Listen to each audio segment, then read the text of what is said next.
Dua jambret tewas karena kecelakaan lalu lintas saat melarikan diri dari kejaran suami korban. Sang pengejar kemudian ditetapkan sebagai tersangka.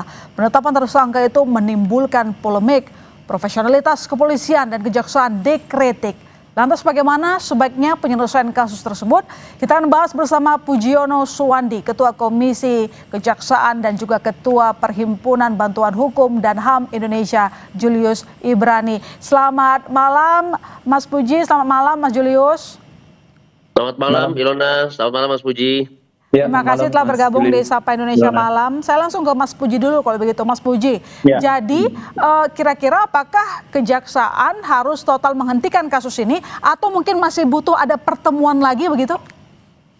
Kalau saya dapat kabar ya, berdasarkan informasi yang beredar di media dan juga kemarin dari Komisi 3, rencana penghentian ini kan tidak dituntutnya itu kan karena restoratif justice ya, karena ditemukan di dalam. Nah, kalau menurut saya nggak tepat itu sebenarnya. Ya. Harusnya nggak perlu kemudian restoratif justice. Artinya kalau ada restoratif justice itu menjadikan penjamret itu korban kan. Padahal dia sejatinya kan pelaku. Ya harusnya ditutup saja bahwa perkara itu kan bisa ditutup karena hukum. Jaksa itu punya asas oportunitas, asas untuk kemudian melanjutkan atau menghentikan. Dan toh kalaupun toh ini sudah di P21 juga bisa kemudian minta izin ke pimpinan baik itu Kejati maupun ke Kejaksaan Agung untuk menutup perkara ini atas dasar hukum. Dan di hukum itu kan ada nih, kalau kita lihat kan ada alasan pembenar dan alasan pemaaf. Kalau saya baca ini ada alasan pemaaf nih yang diatur di pasal 43 KUHP ini. Dalam pasal 43 itu ada namanya notoire excess itu. Notoire excess itu pembelaan terpaksa yang melampaui batas. Memang dia mengejar itu kan dalam rangka pembelaan karena dia bersama istrinya kan jadi korban kan, jadi korban, tapi memang kemudian menimbulkan akibat yang melampaui batas menyebabkan orang pelaku offender itu meninggal dunia, bahwa itu adalah ekses yang berlebihan. Tapi itu adalah alasan pemaaf yang bisa kemudian digunakan sehingga menjadikan seseorang itu kalau dimaksud di dalam pasal 43 KUHP itu tidak dipidana. Sehingga tidak perlu kemudian restoratif justice, ini sudah saja ditutup. Jadi memang tidak perlu ada restoratif justice karena pada awalnya tidak ada masalah pidana di kasus ini gitu ya Mas? Iya, betul. Kalau Mas Julius sendiri bagaimana melihatnya ketika ada dua pasal yang ditetapkan lalu kemudian sekarang sudah minta maaf? Artinya dari awal ada unsur ketidakhati-hatian atau salah kasih pasal atau justru karena kronologi yang dibikin berbeda sehingga jadilah putusan yang salah mentersangkakan korban?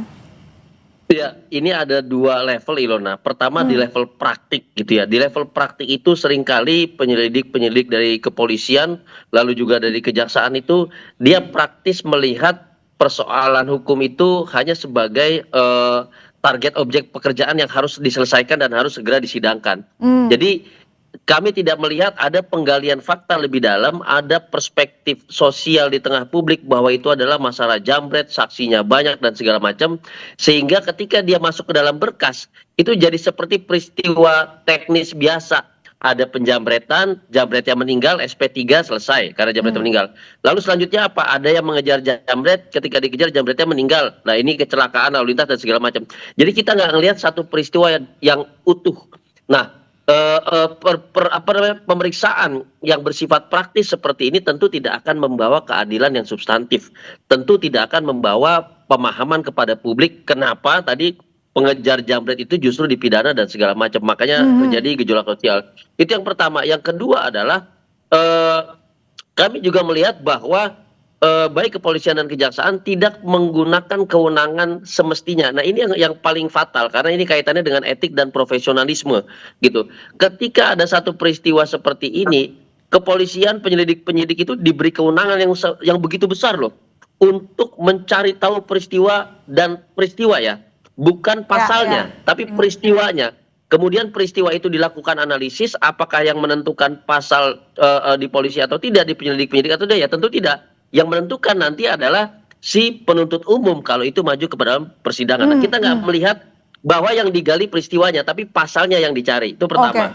Yang kedua, kami juga melihat tadi, jaksa Ilona, jaksa memiliki kewenangan untuk melakukan klarifikasi ulang. KUHP yang baru, meskipun ini peristiwa 2025, itu memberikan kewenangan dengan asas oportunitas yang dijelaskan Mas Puji, untuk memeriksa ulang kembali kalau dinyatakan lengkap bahkan diberikan kewenangan di pasal 62 itu untuk melakukan penghentian penuntutan. Jadi bukan restoratif justice, dikatakan diselesaikan tidak dituntut ke dalam persidangan dengan pertimbangan tertentu dan tentu dengan izin pimpinan baik di level Kejaksaan Tinggi ataupun Jaksa Agung. Begitu harusnya, Ilona. Artinya kejaksaan dalam kasus ini Anda lihat tidak tahu ada masalah penjamretan atau menerima begitu saja dengan dua pasal yang diberikan dari pihak kepolisian.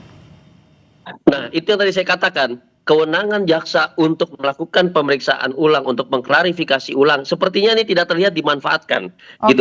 Sehingga perspektif tadi bahwa ini meninggal adalah jambret yang dikejar karena sebelumnya istrinya, ini istri loh, istri ini ada satu ikatan batin tertentu yang tentu menimbulkan amarah, bisa menimbulkan kepanikan dan segala macam. Istilah kata kalau kita bawa tumbler ke tempat kerja, Ilona, lupa bawa pulang ke rumah, kita aja sudah ketakutan luar biasa menghadapi pertanyaan istri mana tumbler itu, apalagi istri dijambret gitu ya. Nah, ini yang belum kelihatan dan belum diklarifikasi oleh kejaksaan. Kalau diklarifikasi harusnya peristiwa utuh itu didapatkan lalu dinyatakan bahwa ini tidak sepatutnya diproses lebih lanjut begitu. Ya, jadi Mas Puji seharusnya gimana? Apa yang harus dilakukan kejaksaan setelah menerima kasus ini sebelumnya dari polisi? Ya, harusnya kasus-kasus seperti ini kan sebenarnya juga tidak sekali ini ya, tapi beberapa kasus juga sudah masuk juga ke kita. Harusnya juga ketika kemudian dalam case yang di Hoki Sleman ini kejaksaan juga memeriksa dulu faktanya juga dilihat bahwa tidak hanya dilihat dalam berkas ya, toh kan berita juga di mana-mana. Kalau kemudian pengen menggali saksi lebih dalam atau fakta lebih dalam itu juga bisa dilakukan dan tidak terhalang lah. Nah, itu sebenarnya juga bisa dilakukan lebih dalam. Makanya memang kebiasaan selama ini memang yang terjadi relasi antara penyidik dengan penuntut umum itu dengan data sekunder. Nah, ini kan yang harus diperbaiki. Data sekunder itu apa? Ya berkas saja. Bahwa ketika berkas disajikan kepada penuntut umum bahwa berkas itu adalah berkas kecelakaan, undang-undang lalu lintas, unsur-unsur alat buktinya sudah terpenuhi dan tersangkanya kemudian sudah ada, maka kemudian begitu lengkap dilimpahkanlah itu ke pengadilan. Nah, yang dilihatnya kan begitu. Selama ini yang dilihat kan data sekunder ini. Nah, perubahan paradigma ini yang kemudian harus berubah bahwa KUHP baru itu menuntut perubahan bukan hanya kepada ketika koordinasi antara penyidik dan penuntut umum, bukan hanya kemudian data sekunder, tapi juga perlu menggali data-data empiris, data-data primer yang ada di lapangan sehingga kemudian jaksa itu ketika mau melimpahkan atau tidak melimpahkan dengan asas oportunitas itu dia memiliki bekal yang lebih utuh. Nah, kita lihat kalau di case-nya Hoki ini bekal ketika dia melakukan P21 menurut saya hanya berbasis pada data sekunder yang ternyata tidak utuh peristiwanya karena ada peristiwa sebelumnya yang kemudian terkait kan gitu. Berarti Jaksa Sleman tidak tahu masalah penjamretan itu sebelumnya, Mas Puji? Ya karena kan berkasnya terpisah ya. Kalau berdasarkan informasi yang kita terima kan berkasnya terpisah, tidak jadi berkas utuh. Jadi berkas penjamretan di satu sisi dan berkas kemudian yang kecelakaan lalu lintas di sisi yang lain. Nah, dilihatnya terpisah ini sehingga kemudian menjadikan ya hanya dilihat bahwa alat bukti cukup terpenuhi, maka kemudian bisa dilimpahkan. Nah, ini kan yang harus kita rubah paradigma ini ke depan. Mas Julius, dari kasus ini akhirnya publik bertanya soal profesionalitas pihak kepolisian. Makanya kemarin kan di DPR juga akhirnya terjadilah permintaan maaf seperti itu. Bagaimana Anda melihat profesionalitas pihak kepolisian dalam kasus ini?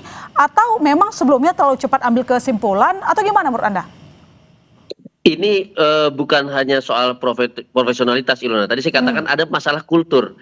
Ketika melihat sebuah peristiwa hukum, kulturnya adalah disegerakan, diketik, disampaikan kepada kejaksaan. Nah, kultur ini menjadikan peristiwa-peristiwa hukum pidana itu seperti objek pekerjaan yang harus diselesaikan saja. Tapi di situ hilang unsur sosialnya, hilang substansinya, hilang unsur keadilannya. Nah, kultur ini membawa pada satu kondisi yang tentu tidak profesional dan juga tidak etis dalam menangani sebuah peristiwa.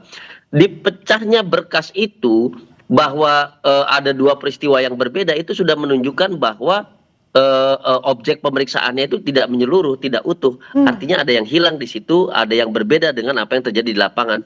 Tentu ini jelas melanggar yang namanya etika dan profesionalisme dari si penyidik kepolisian itu sendiri. Yang pertama, yang kedua juga kami melihat bahwa tidak ada unsur-unsur misalnya kenapa suami ini mengejar jambret, kenapa dengan mobilnya melawan motor dia kejar dipepet segala macam. Hal-hal seperti ini yang kita katakan sebagai unsur personalitas dari pihak yang berhadapan dengan hukum, unsur sosial, kepanikan dan segala macam yang harusnya dianalisis, dan itu kami tidak melihat. Artinya saya pikir evaluasi ini harus menyeluruh, jangan satu kasus ini saja, Ilona. KUHP baru, KUHP baru, oleh karena itu kami bilang waktu itu kalau bisa tunda dulu pendidikan yang maksimal dulu di kepolisian dan kejaksaan dan Mahkamah Agung agar penerapan kasus seperti ini mendapatkan keadilan substantif yang begitu maksimal, gitu Ilona. Artinya kalau kita kembali di kasus ini harusnya tadi pihak kejaksaan juga harusnya memeriksa dulu dong apa yang dilaporkan oleh pihak kepolisian ya Mas, sebagai penegasan. Betul. Betul dong, karena sudah diberikan kewenangan yang penuh dan di situ ada kutip terdapat yang namanya kekuasaan oportunitas yang begitu luas bagi kejaksaan untuk memeriksa ulang, meminta pemeriksaan dan segala macamnya ulang, lalu menyatakan apakah ini dilanjutkan ke penuntutan atau tidak. Kewenangannya sudah diberikan sebegitu besar. Oke, Mas Puji, jadi apa yang dilanggar pihak kejaksaan di Sleman sampai mereka tidak melakukan pemeriksaan kembali apa yang dilaporkan oleh pihak kepolisian Sleman? Ini teknis ya sebenarnya, jadi pelanggaran yang sifatnya teknis. Jadi kalau teknis nanti tentu harusnya Kejati juga memberikan perhatian, termasuk kemudian karena ini aspek pidana umum, Pak Jaksa Agung Muda Pidana Umum juga harus memberikan perhatian, mengevaluasi ini agar menurut saya bukan hanya di case ini ya, ke depan juga di case yang lain ketika kemudian melihat kasus biar lebih utuh. Misalnya kan di kejaksaan itu kan selain ini adalah bagian dari pidana umum juga ada intelijen. Nah, fungsi intelijen juga kemudian bisa difungsikan untuk melihat case-case yang menjadi perhatian publik ini lebih utuh lagi. Gitu. Sehingga ketika kemudian akan memutuskan kasus ini berlanjut ke pengadilan atau kemudian kasus ini dihentikan, itu jaksa itu sudah punya helikopter view lah ya, punya helikopter view sehingga ini kasus layak nih memang ini kasus dihentikan, memang ada unsur perbuatan melawan hukumnya terpenuhi, tapi ada alasan pemaaf, ada alasan pembenar. Nah, atau bahkan ada alasan kepentingan umum yang harus memang dihentikan. Misalnya beberapa kasus, taruhlah misalnya guru versus murid ya di beberapa tempat, itu kan alasan kepentingan umum misalnya, kan bisa digunakan di sana. Nah, yang demikian ini yang kemudian harus dirangkai dan kemudian memang secara perilaku ya, secara perilaku teknis ini yang kemudian harus dilakukan pemahaman yang terus-menerus. Ya, jadi apa yang harus dipertimbangkan penegak hukum supaya polemik yang sama tidak terulang kembali? Nanti kita sambung, Mas Julius, Mas Puji, kami serahkan kembali saudara tetap di Sapa Indonesia Malam.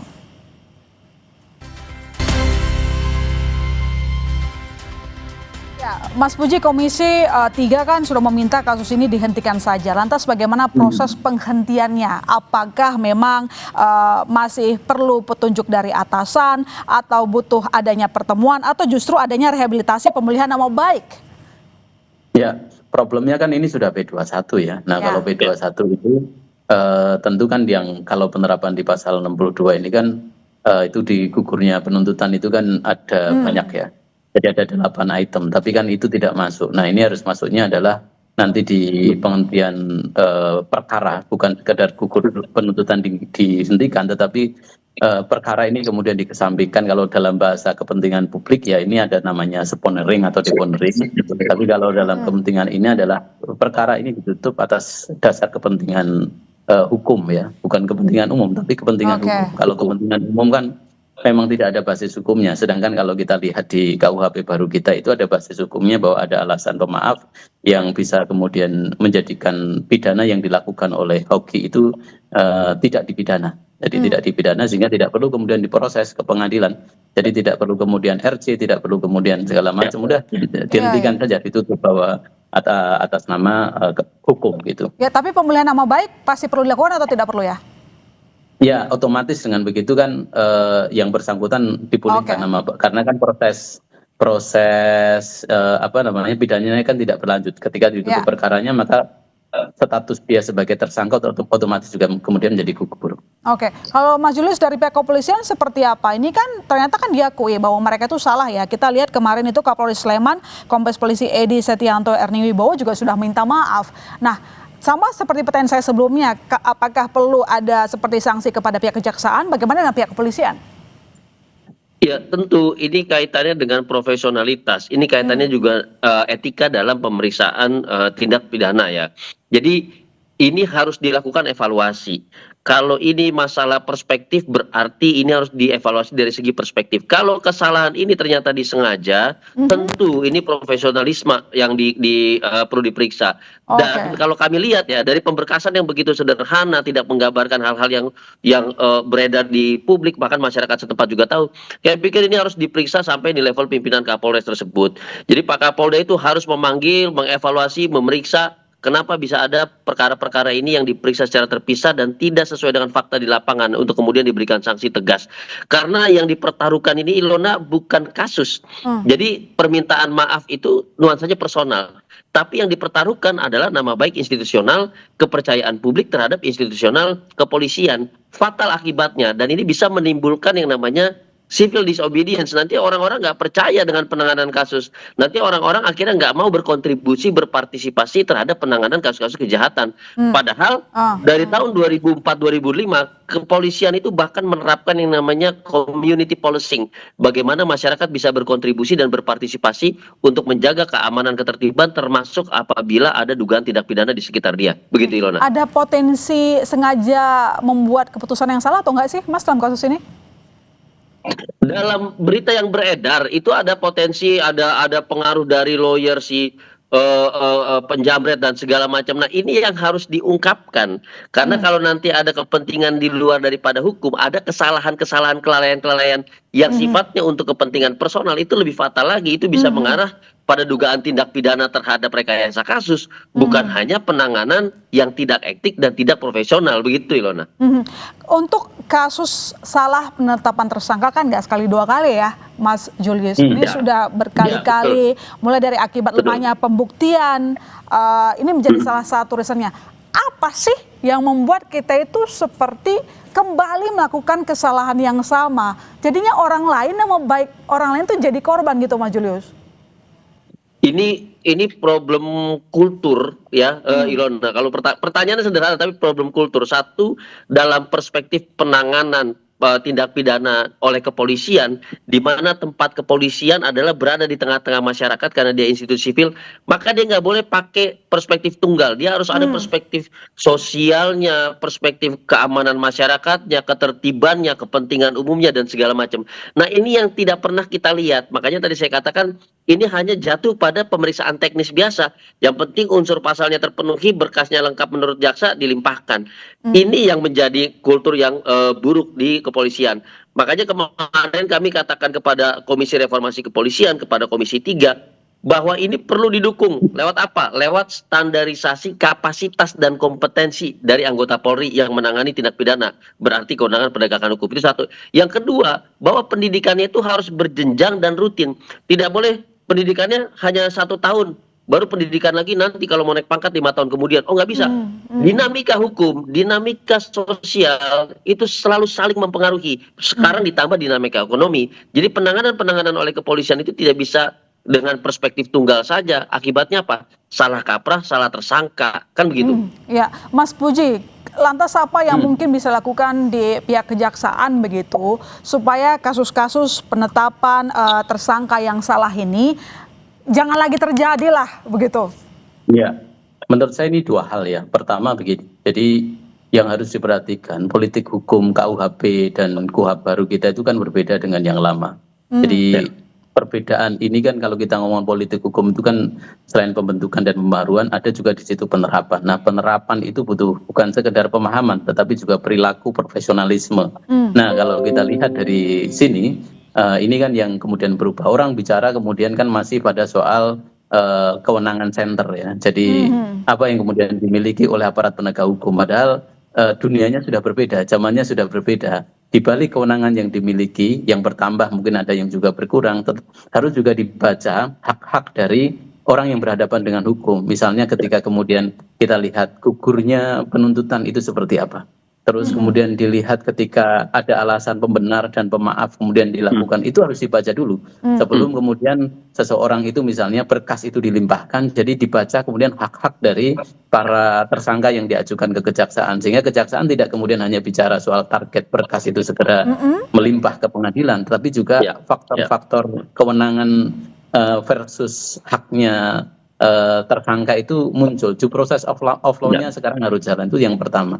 Kedua adalah soal masyarakat kita itu kan tipologinya kan tolong menolong ya, tolong menolong. Coba bayangkan kalau kita ini tidak kemudian hukum ini tidak hadir di masyarakat, kan namanya hukum itu untuk masyarakat, bukan kemudian masyarakat untuk hukum. Nah, kalau kemudian hukum itu seolah tidak hadir di masyarakat, coba bayangkan ketika ini tidak dihentikan atau dihentikan karena alasan RC, maka orang tidak mau lagi nih membantu ketika orang kemudian kecopetan, orang ketika kemudian kemalingan atau penjambretan, males karena dia akan berhadapan dengan hukum, harus kemudian misalnya RC dia harus membayar ganti rugi segala macam kan repot.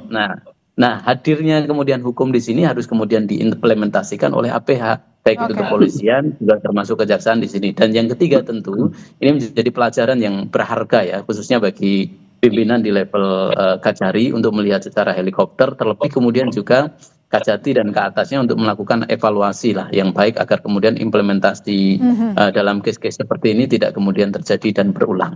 Oke, Mas Julius, pertanyaan terakhir. Kira-kira apakah Anda memang melihat ada pola simpulan yang sama dengan putusan-putusan yang mungkin salah selama ini? Salah satu contoh 2024 kita punya kasus Peggy Setiawan ya, itu 2024. Nah, di tahun ini ada Hogi Minaya.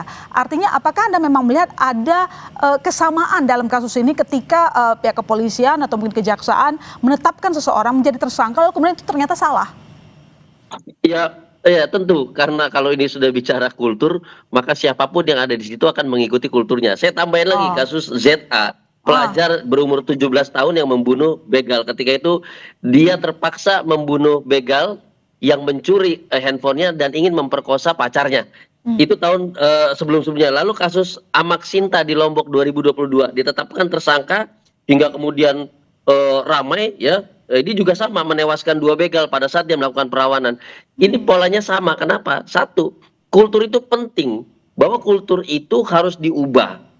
Perubahan kultur itu harus ditunjang dengan kebijakan internal, standarisasi kapasitas dan kompetensi, dan paling penting lagi, evaluasi rutin. Satu kasus ini bisa loh dimanfaatkan untuk evaluasi total di seluruh Indonesia. Jangan-jangan yang nggak viral, ada juga yang begini, kita nggak tahu, sayang aja nggak viral, kan gitu ya. Nah, kalau sudah seperti ini, maka tidak bisa kita bilang bahwa ini hanya 1-2 kasus. Ini telah menjadi problem kultural. Kultur ini harus diubah lewat kebijakan, lewat standar kompetensi dan kapasitas, lewat pemeriksaan yang menyeluruh. Gitu, Ilona. Baik, terima kasih Mas Julius, terima kasih Mas Puji. Kita berharap yang terbaik untuk penegakan hukum, jangan sampai terjadi hal yang sama lagi. Selamat malam. Selamat malam. Terima kasih, Ilona. Mas Puji. Terima kasih.